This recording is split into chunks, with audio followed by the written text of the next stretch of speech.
असह्य होतंय तुला सगळं. इतका भार घेऊन फार ओझं वाटतंय ना तुला. तुझं हे सगळं ओझं आज रिकामं होणार आहे बघ. आता मी सांगतोय ना, ते कान उघडे ठेवून लक्षपूर्वक आणि शांतपणे ऐक.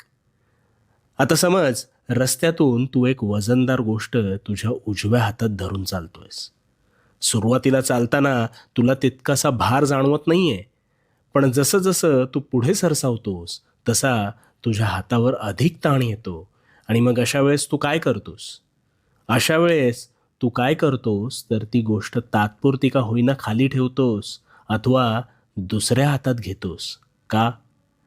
कारण भार झेपेनासा झाल्यावर त्यावर त्याच वेळी तू तत्परतेने मार्ग काढतोस आणि त्या हातावरचा भार टाळतोस.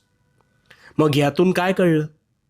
ज्यावेळी भार होतो असं वाटतं त्यावेळी त्याच वेळेस